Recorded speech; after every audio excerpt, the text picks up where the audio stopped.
Roger here is a member of our committee, and they put in a lot of work into this 10 Trinity Square, as you're all aware. So looking forward to the next hour. Hopefully we'll get a good insight into what was involved. We'd like to just welcome Roger and thank him for giving us a talk, and Owen as well. Roger Tegart is obviously with Barrett and Mahony. He's an Associate Director, nearly 20 years postgraduate experience, and worked on a diverse range of projects in Dublin, Melbourne, Moscow, Athens and London. He has spent the last 2 years working in London and joined Barrett Mahony to work as project leader on 10 Trinity Square. Previously worked on a number of heritage and refurbishment projects, including the remodelling of Houston Station in Dublin, and has brought his experience and organisation abilities to this multifaceted project. Owen Carroll completed his Master's degree at Imperial College London in 2010 and was responsible for the design of the seeding lane basement as part of the 10 Trinity Square project. So I'd like to ask you to welcome just Owen and Roger and Owen. Thank you very much. Good evening, ladies and gentlemen. Thank you for giving us your free time this evening by choice or otherwise. It's very nice to be here, and it's nice to be able to present this lecture. Jim Daly was one of my lecturers when I started in Bolton Street many years ago, and it's nice to be able to come here and maybe tell you something about our project in London. So we'll get started, and this is a project we've been working on for nearly 2 years now in the office, based across our London and Dublin offices. And this will just give you an idea of I suppose where we are, or where this project is in London. You can see this is Tower of London and Tower Bridge is here, and this is 10 Trinity Square, the existing 10 Trinity Square building. And hopefully you can actually see, well, there's Tower Bridge and there's the Tower of London. So it's right in the heart of London, and the financial district, the city, is actually just behind us here. So it's a very historically important building within London. Some of the topics we'll cover during the courses. We'll try and keep you no longer than an hour if we can, and we'll look at the building from a historic point of view and tell you a little bit of the history of the building, the project, and then some of the design elements that have gone into this. The project itself, or the building itself, was designed by Sir Edwin Cooper in the early 1900s to house the Port of London Authority. They were founded in 1900, and they were looking for a prestigious new building to demonstrate, the maritime supremacy of Great Britain at the time. So they commissioned this building. Work started in 1910 and went on for about 10 years, and it was opened by the Prime Minister Lloyd George in 1922.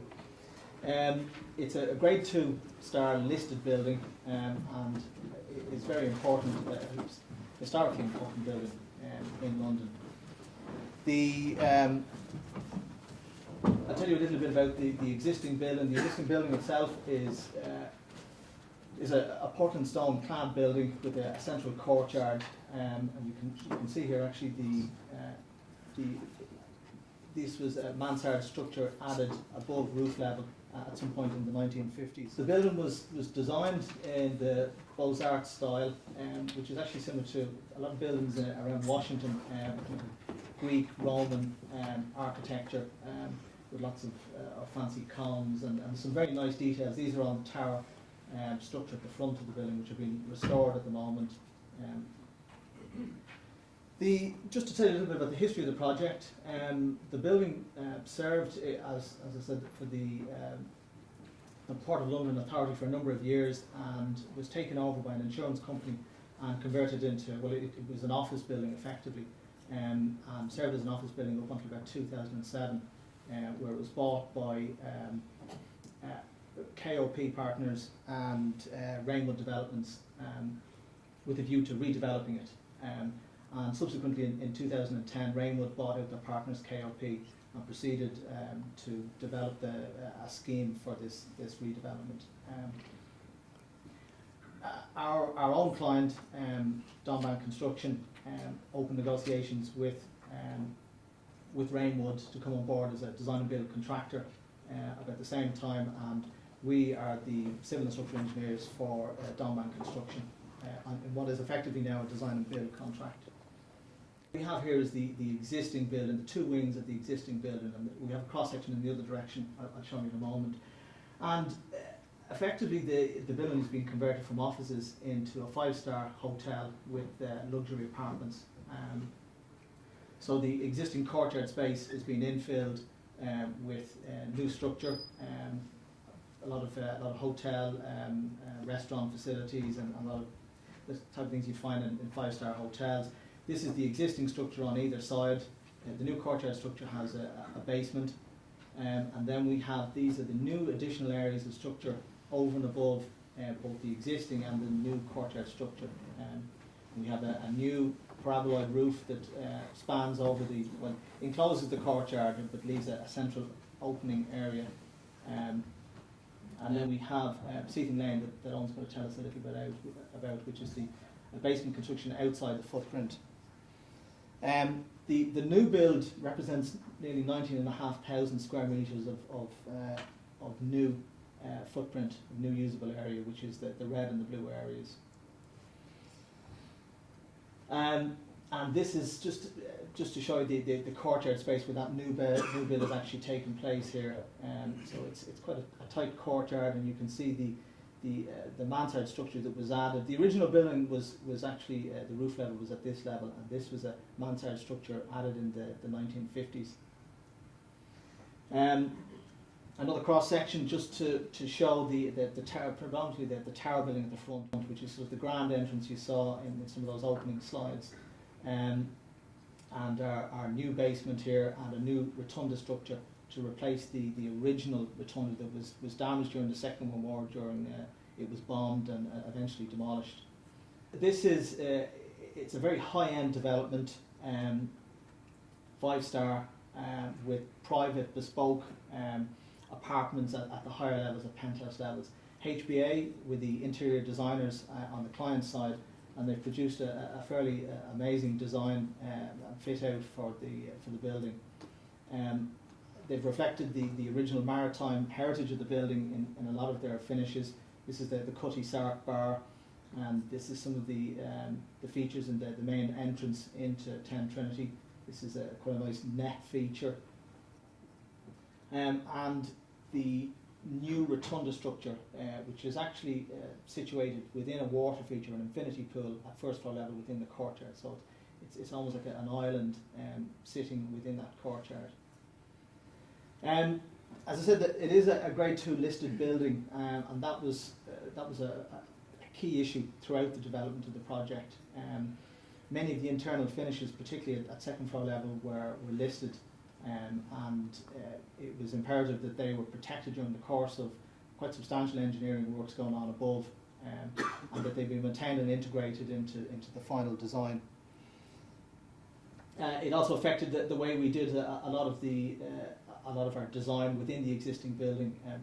Often, because we needed to get permission from people like English Heritage when work was done, often the most, I suppose, straightforward engineering solution was not always ultimately the best solution, and often we had to look at things from a different angle to preserve existing finishes that allowed us to do what we needed to do without damage to the listed heritage areas.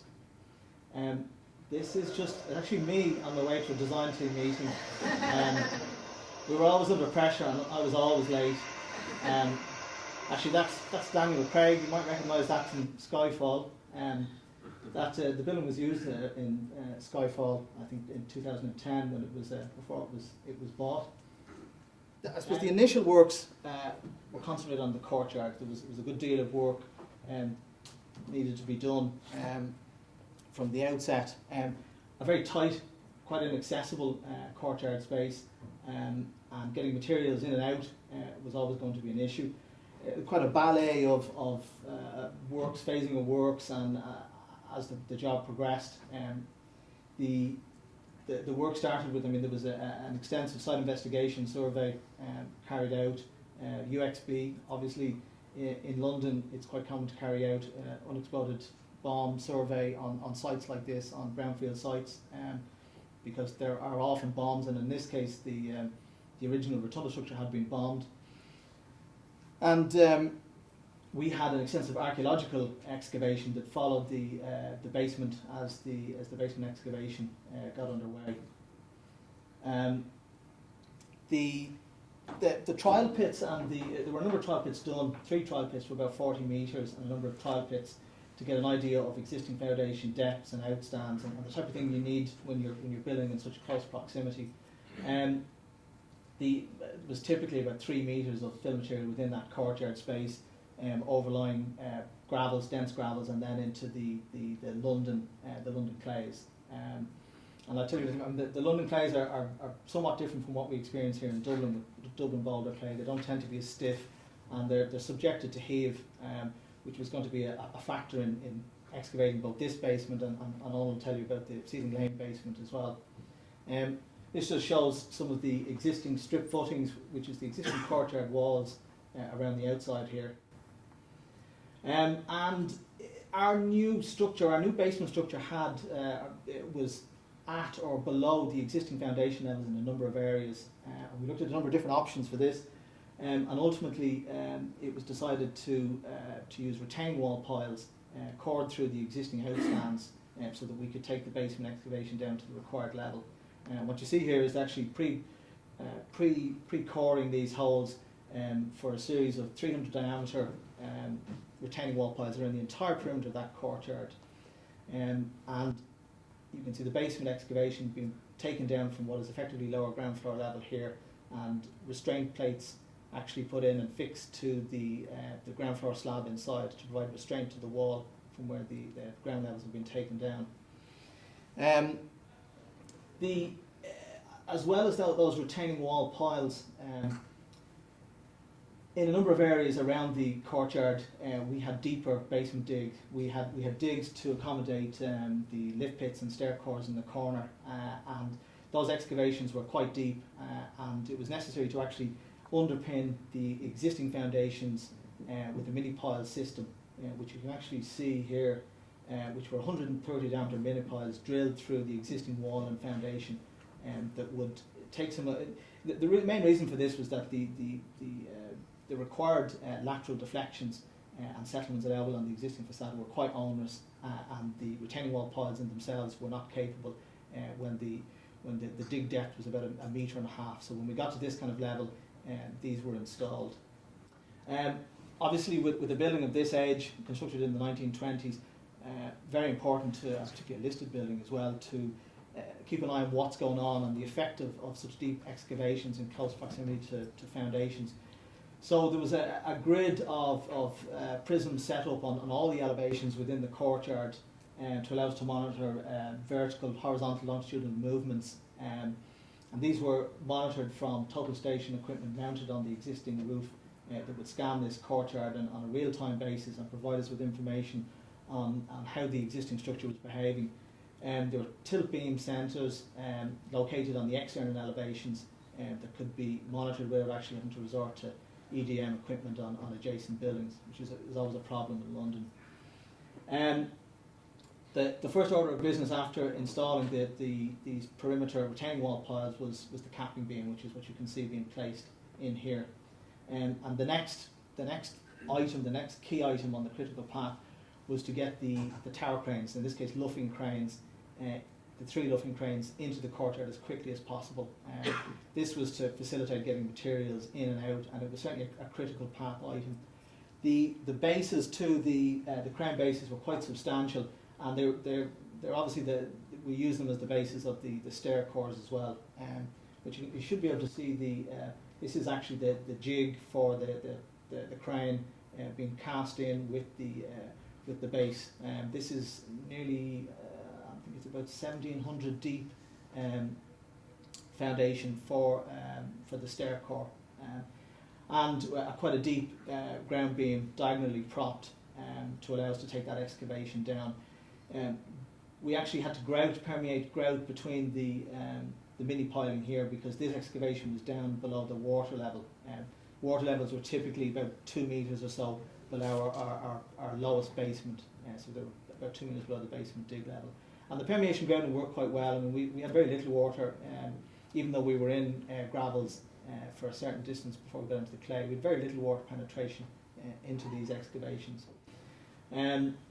You can see the piles there. It is quite a deep excavation, certainly taller than I was.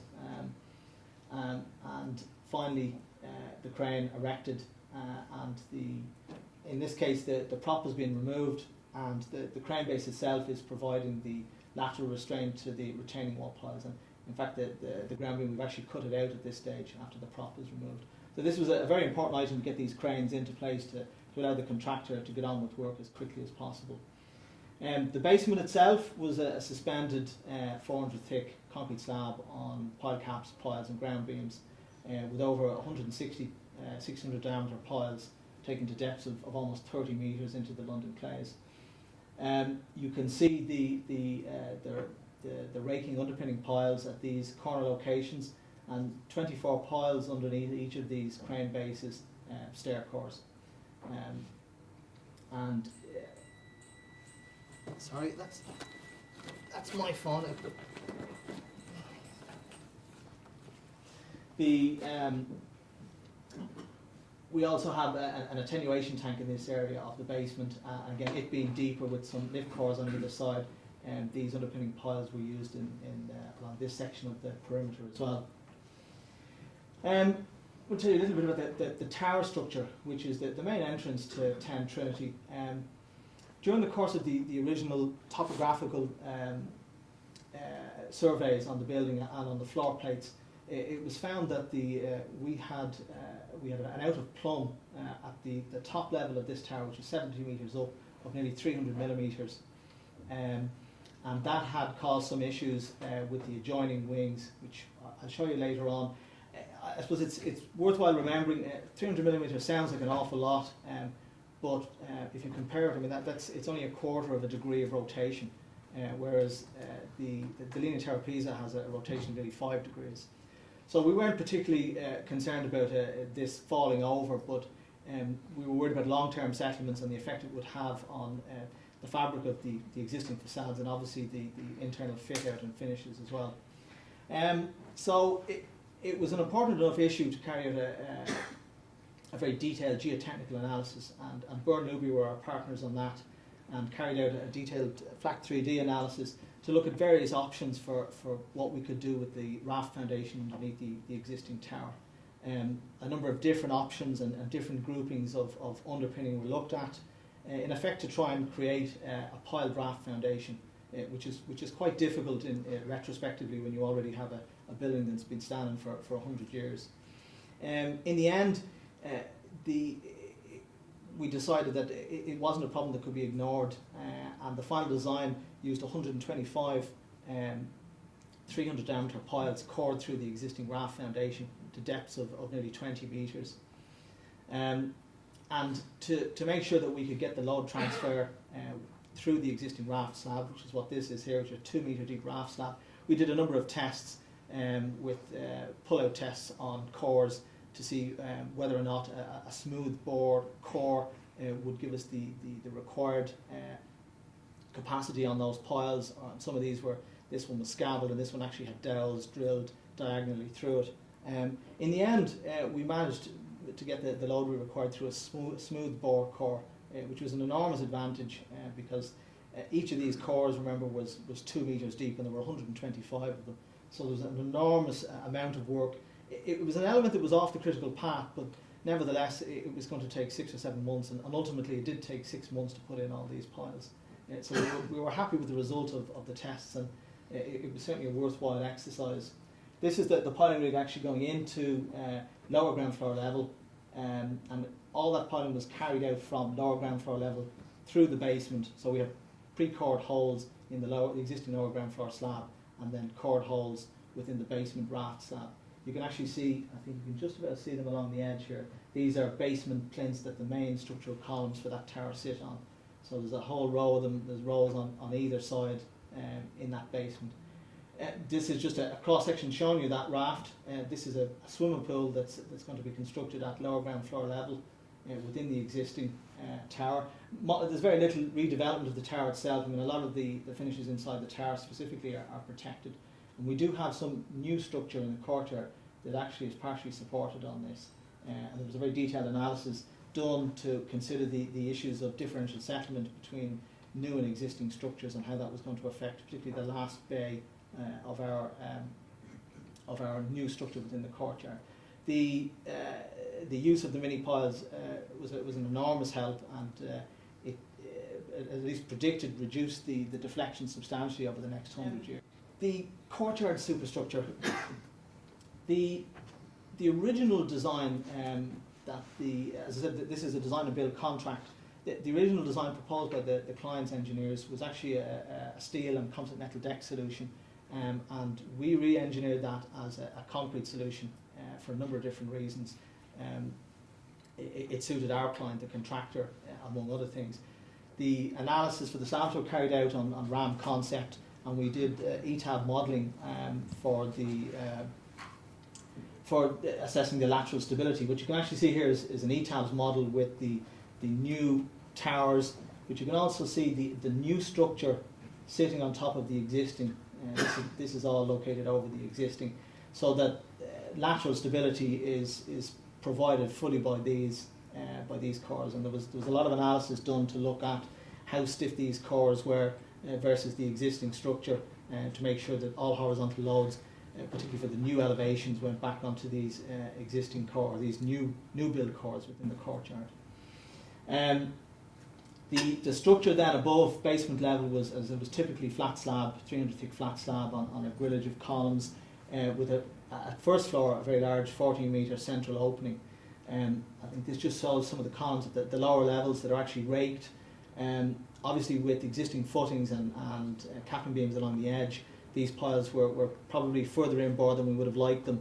So they were raked between basement and ground floor level, so they could be positioned much closer, in fact almost tight to the existing facade, just to increase floor area inside. And these are just some progress photos of the courtyard.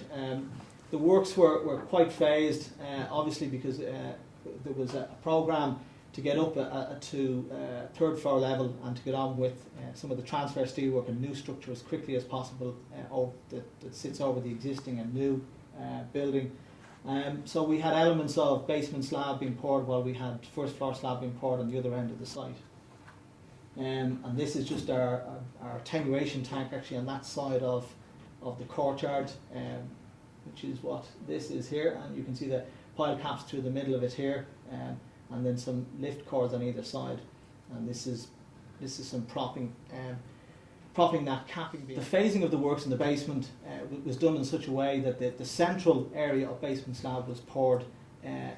We actually poured the three bases for the cranes first, and then a central area of courtyard basement slab was poured, while retaining an earth berm in the infill areas around the edge. So these props, we could actually effectively use the basement slab to prop directly across from one side to the other, which was an enormous advantage. And when the central area had been poured, we were able to go back and excavate these soil berms, and you'll see in a moment, pour those infill sections and take out props. This is just showing some of how quickly the towers, the stair and lift towers were advanced, and some of the infill structure around the perimeter of the courtyard. I think this is at second floor level, would be right, yeah, second floor level slab being poured there. And again, some of the rotunda structure in the centre. This was the formwork for this large opening at first floor level. And this is just a cross section through that shows the new steel rotunda structure at first floor level. This is actually going to be a water feature on either side, and it's supported on a series of cantilever beams. And there's our new basement level. This is the wall of the existing building, the courtyard wall on either side. The architect's intention on this was to reproduce, or at least to reinstate the original circular rotunda within the courtyard space that had been bombed and demolished during the Second World War.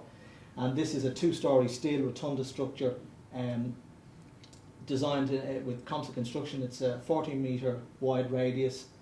You can see here some of the formwork going in for the composite metal deck at third floor level. That's a nice photo that actually shows some of the steel work going in here.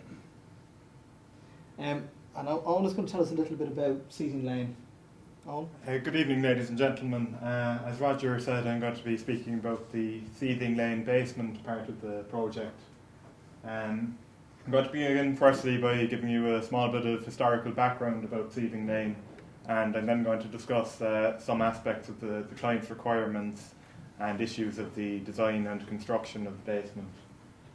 So here you can see the CEng Lane gardens in proximity to the existing building, and you can see that it's a long narrow section of public gardens, and it's located just immediately to the left of the adjacent building.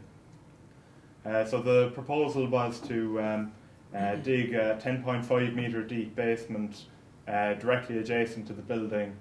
This is approximately 20 metres long at its widest point and 70 metres wide.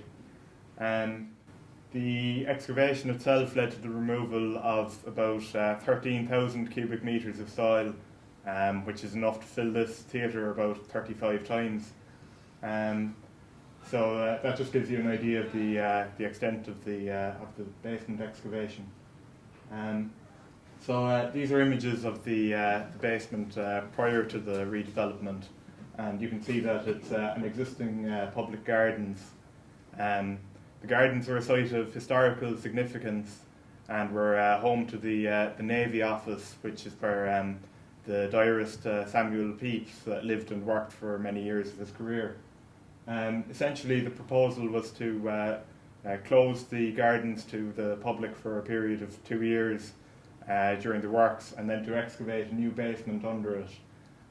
Then following this, the gardens will be replanted in 2.5 metres of soil, and new trees and vegetation will be provided.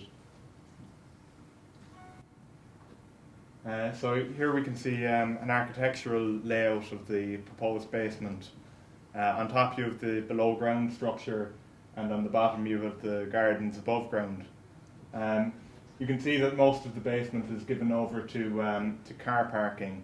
On the left hand side there's a truck receiving area, and this features a turning circle within the slab, which allows the vehicles to be rotated in a confined space. At the other end of the basement is given over to an automatic car stacker unit, and this consists of 32 car parking spaces arranged over 3 levels.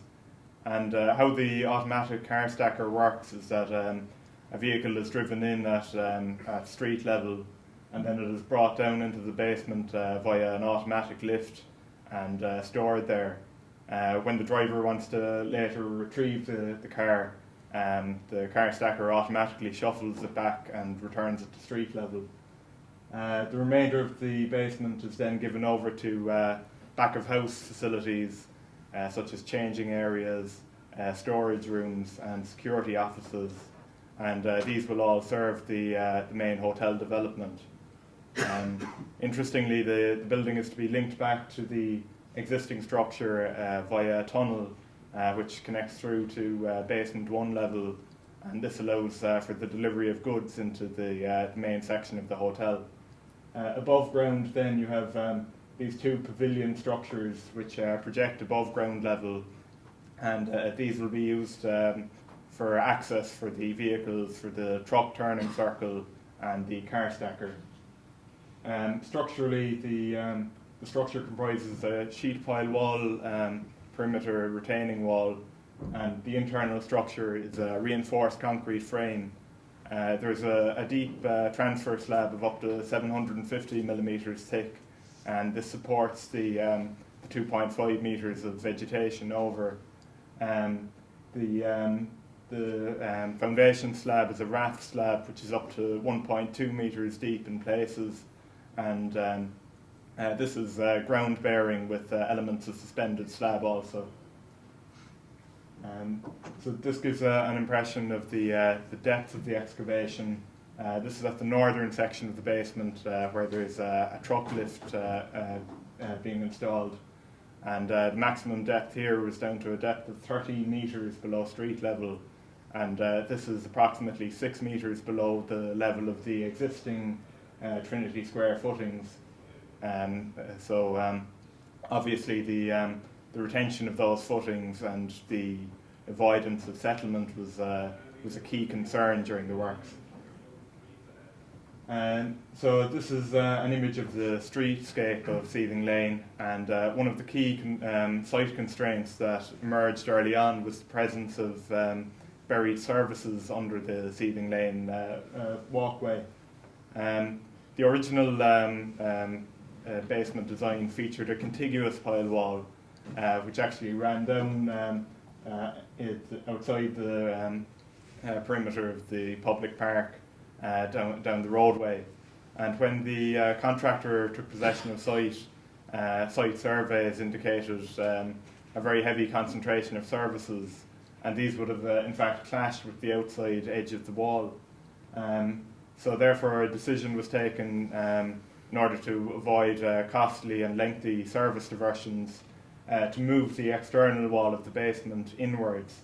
And you can see the red line there is the previous line of the basement, and the blue is the revised line. And obviously the implication of this change was that the client lost net floor area. So therefore we had to look at the design of the basement to see if we could claw back some of that space. And one of the ideas we came up with was switching to a sheet pile wall solution, and this is 450 millimetres thick, which is a considerable saving of the almost metre thick contiguous pile wall with an RC lining wall. So there is about a half metre saving in space around the full perimeter of the basement. So that is the solution we proposed. We also adjusted the internal structure accordingly, and the client was able to accommodate the full schedule of accommodation within the reduced footprint of the basement as a result of these changes. The site is located in a very sensitive urban environment. There are hotels with glass facades nearby. There's also a 15th century Grade 1 listed church right around the corner of the basement, and the basement is just situated at 1 metre distance from the existing Grade 2 main building.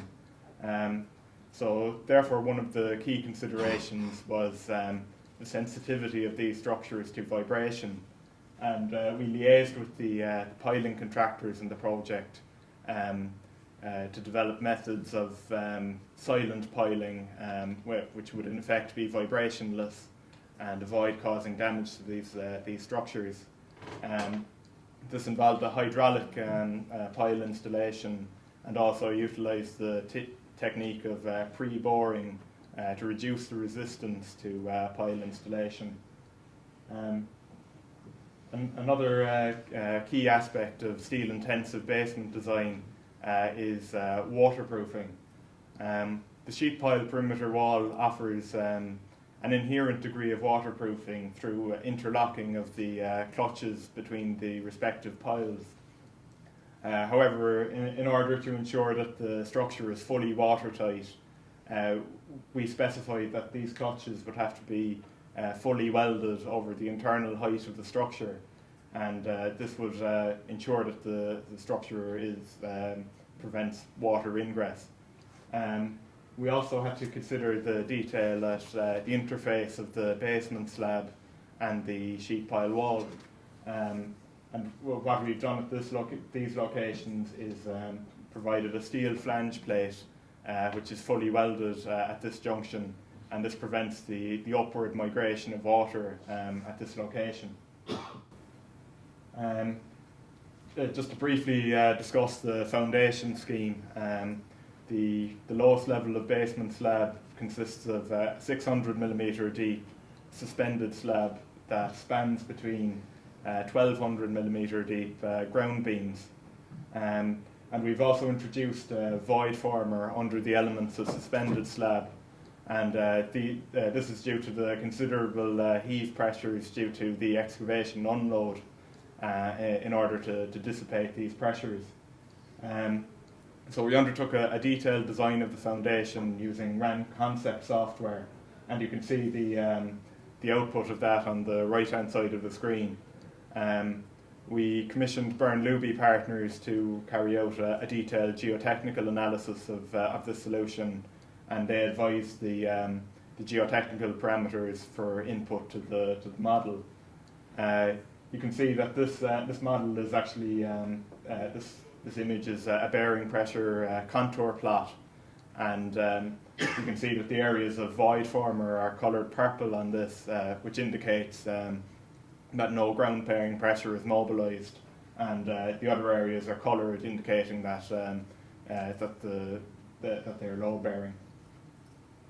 Another fundamental aspect to consider was the movements of the structure. We carried out a detailed analysis of this, again in tandem with Byrne-Luby, and the structural RAN model outputted anticipated movements of the proposed basement structure. We commissioned Byrne-Luby partners to carry out a flat 3D analysis to ascertain the effects of these movements on the existing structure. And this is a multi-stage analysis that gives outputs for the different stages of the construction. And here on the left-hand side, you can see the initial stage where the ground has been dug out. The red contours on this indicate heave, and the blue contours denote settlement. So in this section, you can see that the ground inside the excavation is heaving upwards, and this induces settlement outside the footprint of the excavation.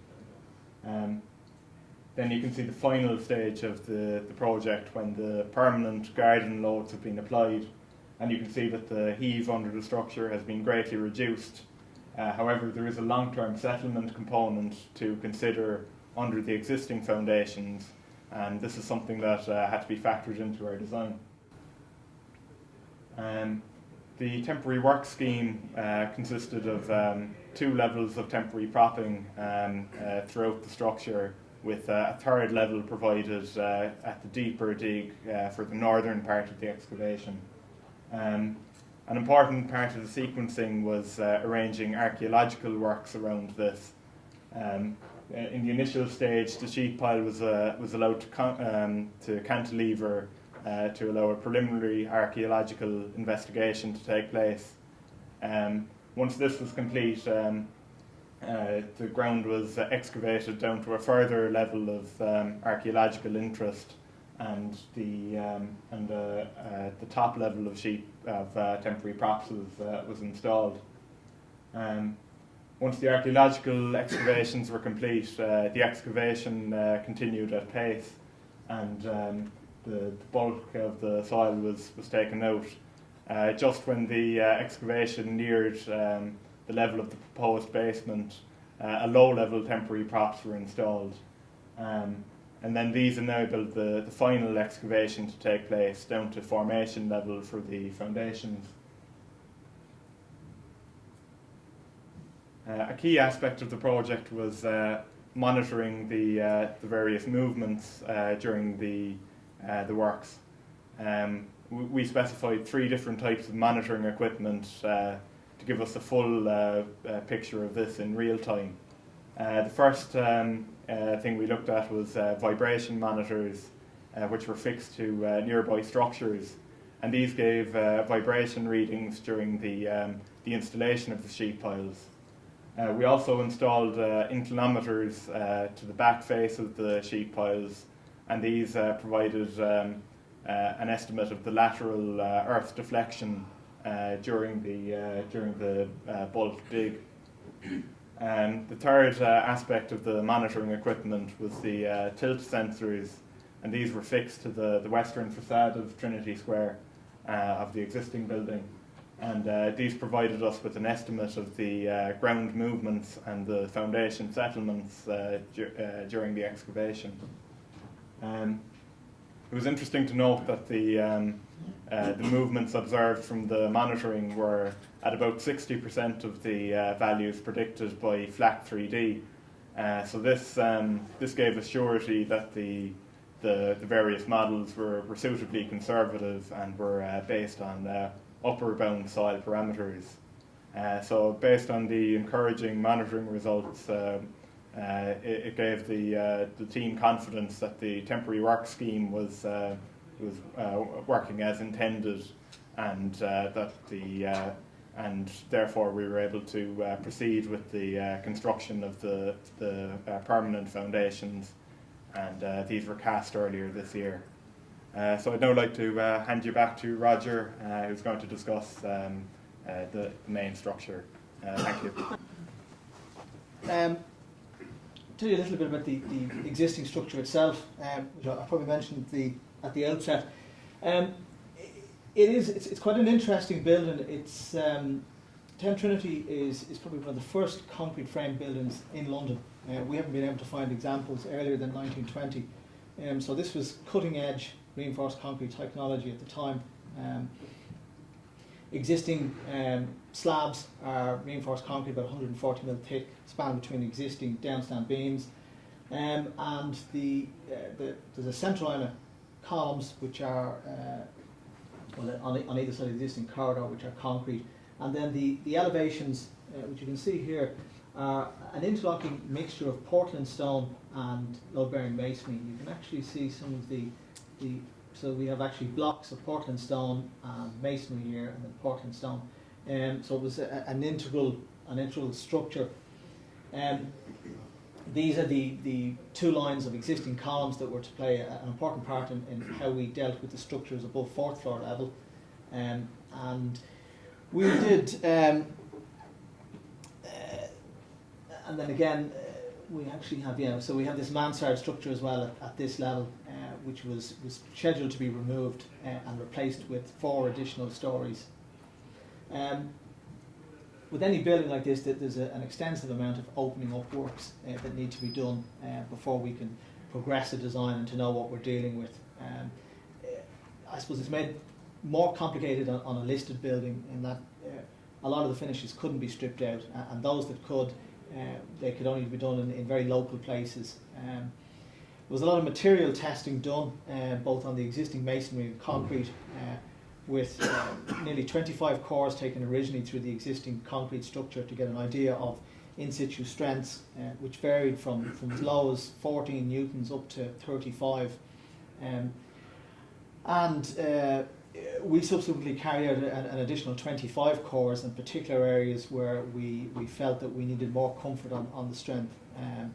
Obviously, with adding additional load, even though we were taking off floors, we wanted to be absolutely sure about the load capacity of the existing columns and foundations. And in most cases, the lower strengths we were finding were more than adequate, but we specifically had to go and look at columns in certain areas where we had slightly bigger spans and bigger loads. We were happy to find in the end that none of the columns actually required strengthening, even though they were fairly lightly reinforced, which was a function actually of what the original building was designed for. We made reference to the original 1920s London Building Act that specified imposed loads of 4.8 kilonewtons for office floors of the time, which is obviously quite high and compares very favourably with the 5 kilonewtons we use now. And through back analysis, we were able to satisfy ourselves that the existing structure was typically able to support those type of loads. And obviously with a hotel and particularly at the higher levels, with residential, our imposed loads were actually less in the final case, even though our dead loads were maybe slightly more. This is just an internal shot actually of the existing structure above fourth floor level, which was added in the 50s, composite, precast concrete solid slabs on a steel structure, steel frame mansard structure, which was the first elements to be taken off and demolished. This shows, this is actually roof level being demolished, very early stages of the project, and this is actually the fourth floor slab being taken out, and you can see the reinforcement, very large diameter bars in the existing concrete beams. This is third floor level.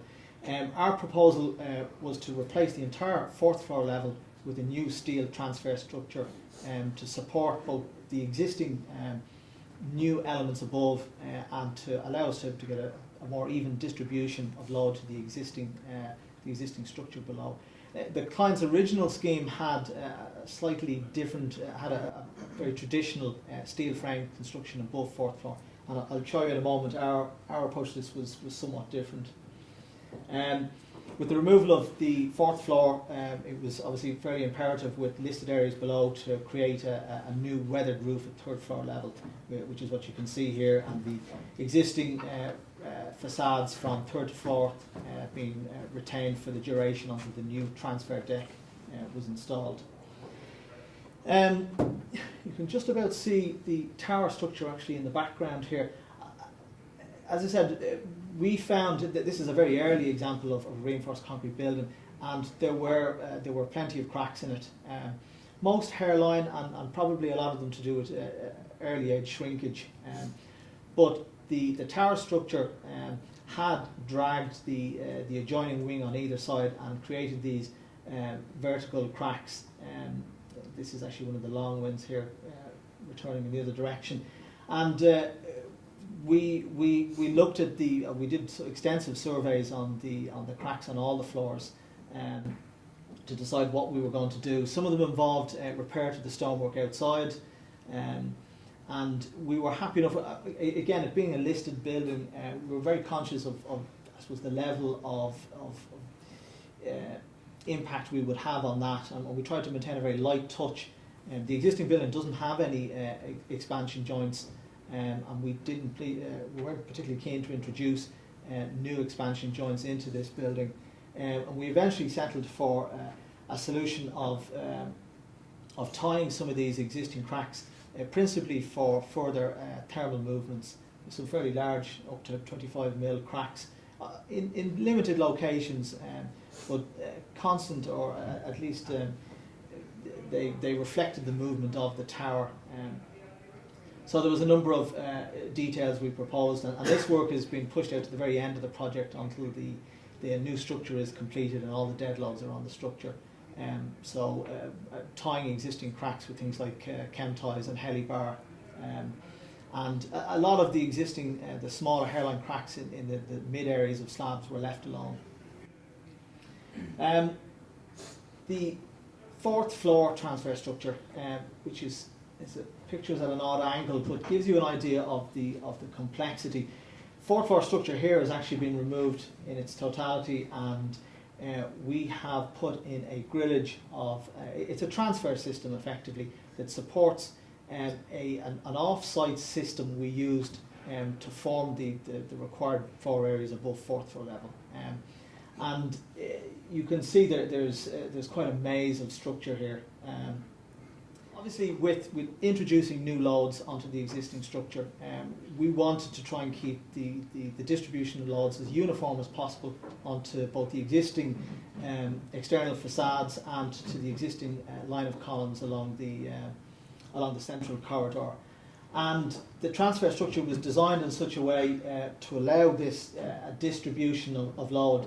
This is pretty much what the existing structure looks like. There's corridor beams and beams in either direction. And this 4th floor structure was removed and replaced with a H-shaped grillage of steel beams, which allows effectively loads to be transferred fairly evenly onto all 4 columns here. As you can see from the previous slide, it made for a fairly complex arrangement of transfer steelwork. You should be able to see that's that H arrangement here, and you can see the beams framing in on either side. There are a lot of double beams, and we were quite limited on the head height. I mean, obviously this is a transfer structure that supports 4 or 5 stories above this level, and we were very limited with the depth of structure we could use. So in some cases, in supporting units up above, we've used double beams rather than to use a deeper beam. I suppose this demonstrates the difference between the original structural solution, which was quite convoluted in some ways. This is 4th floor level here, which is 4th floor level, And the original scheme before we took this over had new diagonal raking columns. They were actually designed to take loads from the new structure above, the additional 4 or 5 floors, back out to try to get as much of it as possible into the new courtyard structure where it could be more easily dealt with. Our solution involved an off-site construction system that gave a much more even distribution onto a single transfer structure, involving some cantilevering steel at this level, which was just a more efficient way of taking loads. Some of these beams at this edge are cantilevering from the new courtyard structure just to take loads and reduce the loads on the existing columns. We took the opportunity and some of the areas at third floor level to actually simplify the transfer structure by introducing our transfer beams at third floor level. There was a combination of hotel layouts and apartments, and the hotels actually had corridors down the centre, the hotel rooms, and we were able to introduce these transfer beams and actually take out the existing 4 columns and replace them with, in some cases, a single, in some cases, pairs of steel columns. And this greatly reduced the complexity of the steel work on some of the floors up above.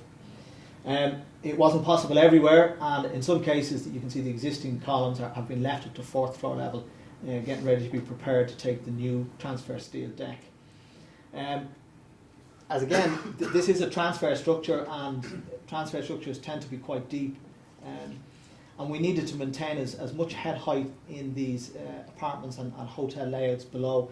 So the services distribution was fully integrated into this transfer structure, which was an incredibly tortuous process, because it's a 5-star hotel, and these apartments up at this level are bespoke apartments, no 2 of them the same, and very, very little repetition between any of the quadrants of the building.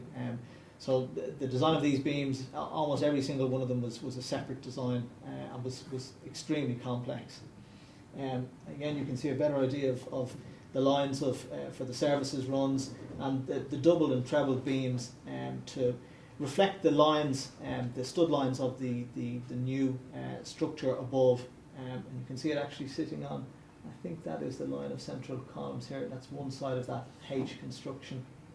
With the system we proposed, we were using an off-site construction system, which I'll tell you a little bit more about in a moment.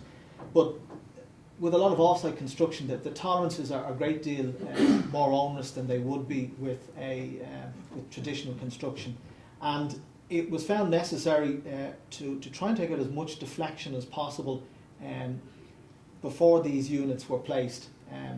And this is a rather neat frame we've designed to pre-deflect these beams.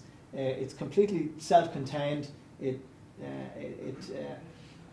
There's no loads transferred. These are just lateral restraints. No loads transferred to the existing structure.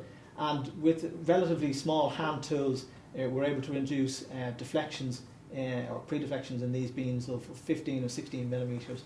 And then the units could be placed above that.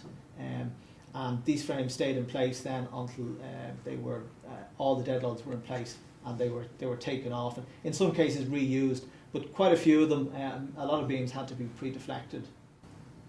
And there's just another example with the I won't go into the details of how it's done, but you see there's a central bar here effectively that's tightened and pull these legs in, and surprisingly we can get quite good deflections with this setup. At 4th floor, we have used a system that Barrett Mahony designs in-house. It's effectively an off-site structure. Not to be confused with sort of cold-formed Stanta type partitions. This is a hot-rolled integrated structural solution. Sometimes termed volumetric construction, where the wall panels, we've concrete floor slabs, and we have wall panels with steel posts integrated into them. And this, the main reason for this was the original, the client's original scheme was quite a traditional structural frame, and had columns from fourth floor roof that really compromised the proposed architectural layouts. There was no way around that. And the advantage of this system is that we could pull all the load-bearing elements into effectively the partitions between rooms. And given that these were bespoke apartments, and as I said, no two were the same around the footprint of the building, this proved an ideal solution. Complex, but ideal.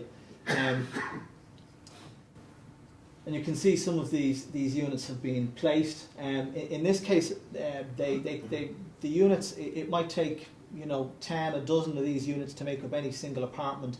And they also they incorporate elements of the circulation space. They come unclad and unfinished, and the level of finishes at this level was extremely high order, so that would be in situ on site. The analysis of this was extremely complicated. We used ETABS models to look at the interaction between the transfer structure and the volumetric units as they were assembled on the transfer. And this is one of our ETAB models. It's complex in that there is this intimacy between the structure and the transfer structure, both influencing each other, and they couldn't be analysed in isolation. Changes to individual columns within partitions meant that it changed the deflection of transfer structures, which would in turn change the load to any one of these individual columns within the walls. So it was quite an iterative process and extremely complex. And it was probably the most complex analysis we've done of this sort. And again, some of these units, again, you can see that they are unclad, no internal finishes, and there might be several of these that actually make up an individual apartment. Very complex roof geometry. That proved to be a real you can imagine it was it's filled up my last couple of months. It's effectively two roofs. I mean, what you're looking at here is the rain screen roof that forms the outer shell, and this roof, it slopes. It is actually symmetric, which is one of the few things on the job that was actually symmetric from along this centre line here. And these panels are supported on rails, and I'll show you some of the structure underneath that in a moment. External gutters externally, and then with the courtyard space with siphonic drainage systems, and then plant room spaces. These are actually louvers to plant room spaces, and this structure, you'll see now in a moment, was an absolute forest of structure supported on the roof of the volumetric units below. We looked at a number of different solutions for this. We looked at grid spacing of columns, whether or not we could clear span, and this ultimately was driven by a number of different things. I mean, it was driven by the fact that the rail system above this, which spans perpendicularly to our steel purlins here, required flat surfaces for fixing. Each individual rail was supported on brackets at 600 centres, and we ended up with a very stepped structure. One of our draftsmen in the office very cleverly decided to actually lay all of these purlins on the contour lines of the roof to reduce, it worked out very well, to reduce the amount of stepping we would have to do as the roof curved up towards the rear of the site. Notwithstanding that, there are a lot of steps in it,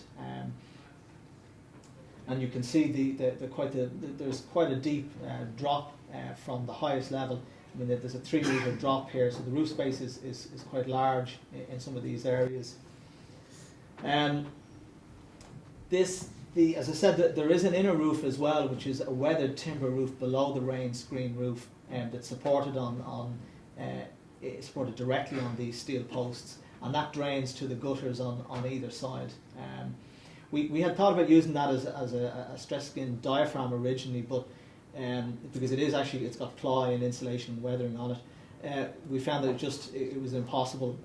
We just couldn't get the integrity we needed. We had big open areas where the plant room, the rain screen runs over the top of the plant room, but it is actually open via those louvers, so there was big gaps in this.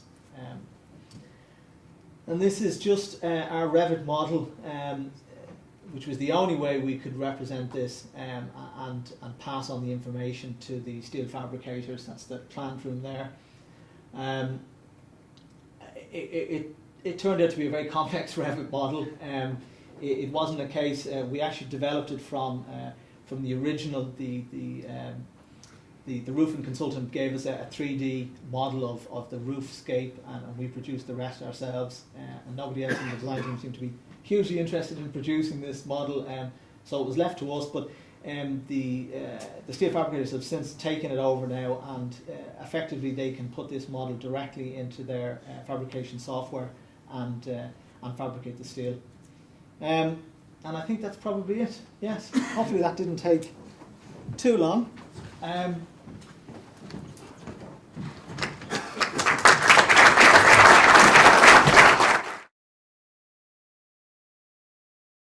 It's a very significant project and worthy of a James Daly Memorial Lecture. I suppose I had about 10 questions for every slide, but I'm not going to ask them, mainly because I don't want to abuse my power, and secondly because I can't remember them. I suppose what I would say, we'll open the floor to questions, just a couple of questions, and then we'll just finish up. Sorry. So I'll start with 2 questions. Sure. Very good. Roger, how far is it on at the moment? Where are you at? Well, from those photos you can see, a lot of the volumetric units are in at up to 7th floor level, and the roof is under fabrication at the moment. So roof is due to start in the next 3 or 4 weeks. CEng Lane they poured almost all the lowest basement slab at the moment. So we're still probably 6 months to 8 months away from completion of structure and start of internal fit out. Okay, no, it's fantastic. And then just a question for Owen. We saw the pictures on CEng Lane for the archaeology dig. Obviously they found something down there. What was that? Yeah, I suppose the first level of interest to the archaeologists was the basement to former warehouses that occupied the site. And then as we dug down further, there was material from earlier periods, such as some Roman artefacts were found. So it was an area very rich in archaeology. Great. Sorry, just one observation I had was that I was very brave to use sheet piling instead of contiguous piling, but I suppose it also helped that the building was an RC frame building anyway, rather than brick. It's not uncommon. Coming from Dublin, when I started to work in London, the very first project I worked on was a steel-intensive basement, and it is far more common. And consultants are far more comfortable in driving sheet piles into clay, even where basements below the water table. And the same approach is not taken here. I think there's probably one basement like that in Dublin, the Point Village, and it's far more common. I've done 2 in London, not including this one. It's far more common. People are far more comfortable. Any other question? I suppose another question I have. I'm just thinking as we're going along here, but what informed your decision to support the tower? You were saying like that. Well, was it still moving? It had been moving. It had been moving from the 1920s when it was built, and the analysis showed that the factor of safety on the clay was quite low. It was extremely low. London clays are not anything like the clays we have here, and there was a lot of discussion because there was an enormous amount of money spent on underpinning that. There was a huge quantum of work. But ultimately, with the type of project it was and the level of finishes that were going into it, the geotechnical analysis, I think we had another 110 millimetres to come over the next 100 years. And there was just no real way of dealing with that. It didn't pose a concern with respect to stability. As I said, the angle of rotation was extremely small. But, we had already cracked we had seen cracks on the junctions between the elevations, if nothing else, it was going to prove a problem with waterproofing and stuff. So it took a, I mean, it was a long process and a lot of discussions with the client, and you know, to go down that road, because it wasn't part of it. I mean, this was something that was discovered when we began to take the job on, and people began to go through the topographical surveys, and you know, the determination was made, look, this is still moving and it can't be ignored. I mean, there had been bomb damage early on as well, and the you know, there was probably a whole lot of contributing factors to it, but certainly the factor of safety on the clay was extremely low. So Would you have isolated the tower from the rest of the building? We did look at that, but there were heritage issues as well. I mean, as I said, the building doesn't have any expansions, and it's been working reasonably well, notwithstanding the movement of the tower for the past nearly 100 years. And the thoughts of trying to cut expansion joints into it, and the issues of double structure and stability, you know, we looked at it, but we were really determined not to do that if at all possible. I mean, I don't think we would have got it over the line with people like English Heritage anyway. Owen, you were saying that the long-term deflections that you took account of in your design. In what way? Well, we carried out like detailed analysis of it, and what it showed was that having the void former very close to the existing building would have increased the long-term settlements. So what we did was we extended the ground beams in these areas just away from the wall, just to limit the influence of the void former in causing further settlement of the building. I mean, just to add to that, I mean, the FLAC 3D analysis is, and Bernluby were excellent on this. I mean, you can project forward over the next 100 years, and you can look at the effect of increasing stress on the reducing strain on the London clays. So we're able to project forward 50, 100 years and look at the long-term settlements. And the criteria were again quite onerous on that, given it's a listed building. Roger, would you have carried out any ground improvements under those buildings or anything? Well, only insofar as the courtyard elevation was underpinned, and that was it was temporary in nature really, because to allow us to do the basement excavation. No, I mean we did a lot of detailed analysis on differential settlements, because we had new loads on existing columns, but surprisingly enough, the increases in loads were actually quite marginal. I mean, they were only between 5 and 10% typically, and the differential settlements even within the existing structure were all quite small. So yeah, we weren't, you know. Again, you're back to the issue of like, do you try and underpin the whole thing? What's the real benefit of that? Are you going to cause problems anywhere else? And often the best thing is if it's been doing what it's been doing, leave well enough alone. Can join in, lads, anyone else? You talked about the pre-deflection, the frame you made up. Instinctively, I would have thought you'd pre-camber. Was it why did No, you deflect? this we needed. This wasn't really so much about a visual issue. The volumetric units and the way they are connected as they're stacked above fourth floor, the tolerances are extremely tight, and each of those individual slabs are effectively tied together to create a diaphragm, and the tolerances between those units are extremely tight. So we needed to take out as much deflection as we could in advance, so that when we put those units on, we knew what we knew what the spaces were, so we could make those connections, because they're all site connections. So it rather than a pre-camber and reduce the visual effect of deflection, we needed to take this deflection out and have it there before we put anything on it. So you made it deflect. Made it deflect. Yeah. And that was done over a multitude of beams on that transfer structure. John? You'd mentioned there that you'd piling down to 30 metres. Was there any difficulty there with underground drainage tunnels or tube lines? There wasn't, because we'd done an awful lot of research. But I mean, if you put a spade in the ground in London, you know, you can be sure there's something. There's a tube line or a service line, or Thames Water have something. Yeah, I mean, you've got to do a very extensive desktop study in advance of that. Yeah, we didn't. I mean, as I said, that had been done in advance, so there were no particular issues. I mean, the piling went. I mean, we went down to 30 metres. There weren't any real issues. I mean, once you get through the gravels, you're into London clay, which wasn't a particular issue. Yes. Good. Well, An excellent presentation, lads. Just one question you mentioned at the end, just with the Revit model, you've handed that to the fabricators for the roof. Mm-hmm. how do you deal with liability concerns? Or Well, it's our design. We've transferred it into Tekla, and they're going to do their design directly, or they're going to. But it is fully designed. They're going to do the fabrication drawings from that. The responsibility rests with us for the setting out and the levels. Ultimately, there's no other way of doing it. There's no way of conveying that 3D information other than with Revit. And it's a design build contract, so it's ultimately you're all in it together. yeah, we're all in it together anyway. But yeah, we are responsible for all the levels and the setting out. There's no other way around that in this particular case.